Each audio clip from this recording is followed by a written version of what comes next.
When I was younger, I thought life was pretty straightforward. You go to school, you study hard, you work hard, and then you're pretty much set for life.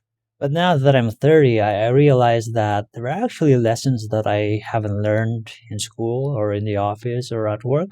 And the annoying part is that these lessons are not really complicated. It's just that you learn them a little bit too late, that you've already made a bunch of mistakes, you've missed a lot of opportunities, and you've wasted a lot of time. So, here are 6 lessons that I wish I learned when I was younger. Lesson number 1: learn to communicate. And I just don't mean public speaking. Learn how to express yourself, how to ask questions, how to disagree, and how to tell people what you need. Because one of the things that I regret is that when I was younger, I just kept to myself. There were times when I had questions, but I didn't ask. There are times when I disagreed, but I kept to myself. And there are also times when I felt like I should say something, but I didn't. And then if you do that long enough, people would assume that you have nothing to say. Not because you're dumb, not because you don't have ideas, but because you never show them. And others would think that maybe you're just shy, but sometimes they'll assume that there's nothing there. And I think a lot of regret comes from that. Not always from things we did, but sometimes from things we wish we said, from questions we never asked, opportunities that we didn't get, and conversations that we avoided. So learn how to communicate early. Learn to speak up before people start assuming that you don't have anything to say.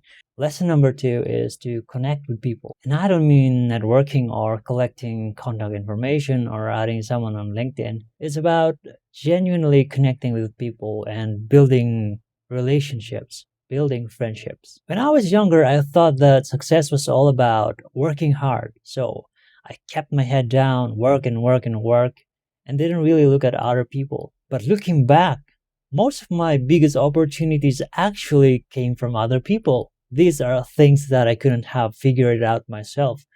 Some people recommended me, someone trusted me, someone gave me a chance, someone opened a door for me to various avenues that I never knew existed. And honestly, that's just the first part. The second part is that life can feel empty no matter how financially successful you are. If you don't have anybody to share it with, you don't have anyone to celebrate your wins with, then what's the point? I think when we are young, it's easy to get obsessed with achievement, making money, building a career, becoming successful. But what's really the point if you don't have anybody to share the journey with? Some of my favorite memories are not achievement. They are conversations, friendships, moments with people. The older I get, the more I realize that people matter. And that is not just because they bring opportunities, but they make life richer. Lesson number 3: believe in other people's kindness. When I was younger, I've thought that I had to do everything by myself. I didn't want to rely on other people. But looking back, I would not be where I am today without other people's kindness. I remember when I was applying for work in South Korea, I was clueless about everything. I had no idea on how to do the process, what papers are required, where do I go, what office do I visit, and all that. But I was lucky enough to be with a group of people who are really kind that they taught me what to do, and I was just following along, and we managed to apply together. And after that, there's my aunt whom I have never really spoken to before. But when I needed money for processing, she lent it to me. And she didn't have to, but she did. And I really appreciate that. And then I remember after arriving in Korea during winter, it was freezing cold. I thought I know cold, but I never knew winter.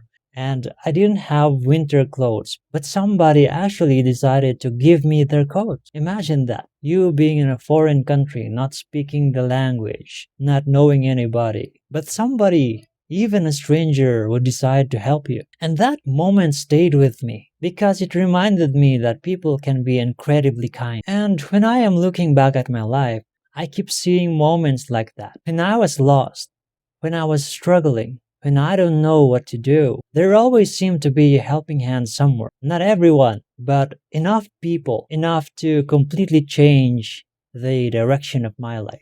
One of the biggest lies that we tell ourselves is that we have to do it alone. But you don't.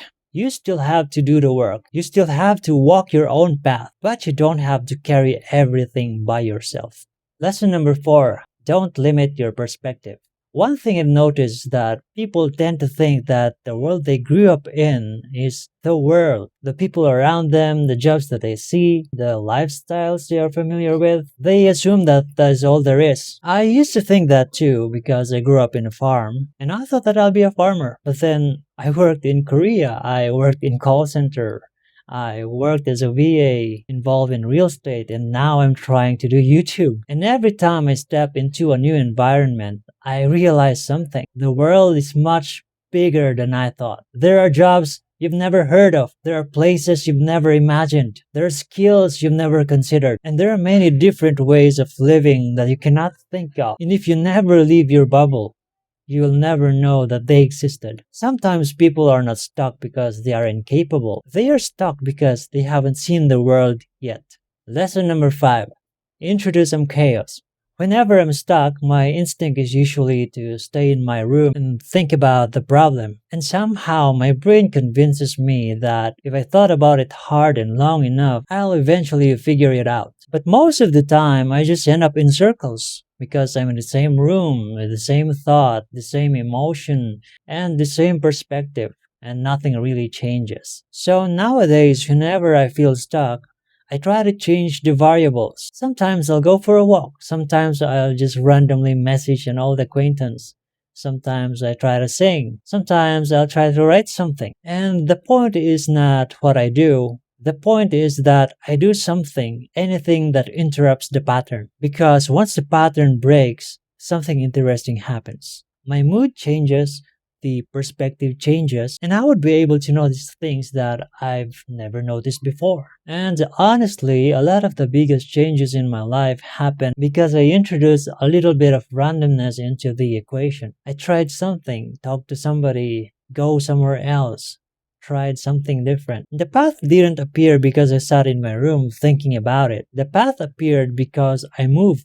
So if you're stuck, change something, anything. Introduce a little bit of randomness because sometimes the path would appear when you are moving and not when you are in your room and just thinking about it. Lesson number 6. Take the chance. Looking back, most of the good things that happened in my life came from chances that I almost did not take. Working abroad, changing careers, trying to do business, trying YouTube, meeting new people. None of these decisions came with guarantees. In fact, they felt uncomfortable and risky. And a lot of people think that courage is about not being afraid, but I've almost always been afraid. The difference is that eventually I just stop thinking. I close my eyes and then I jump. Because if you're anything like me, you can think yourself out of almost anything. You can find 100 reasons not to do something, 100 reasons why it would fail, a bunch of things that could go wrong, and eventually the opportunity will be gone. And the funny thing is that after you go through this thing that you are afraid of, you realize it's actually not that scary. Sometimes you fail, sometimes it gets awkward, and then sometimes you would look stupid for a few seconds, but then life goes on. You laugh about it later and you learn something and then you try again. Seneca once said that we suffer more in imagination than in reality. And I think that's true. A lot of the pain happens before the thing even happens. In your head, in the overthinking, in the imaginary disaster that you've created in your mind. And honestly, almost all the good things that happen in my life came from one of those jumps. So if there's a chance that you've been thinking of taking, maybe stop waiting for the perfect moment. Take a deep breath, close your eyes, and jump. So yeah, if I could go back to my 20-year-old self, I'm gonna tell him this. Speak up, meet people, trust people, see more of the world, introduce a little chaos, and when the opportunity comes, don't negotiate with fear. Take the chance. Because the world is bigger, kinder, and full of opportunities than you think. And you'll never discover that if you spend your life hiding from it.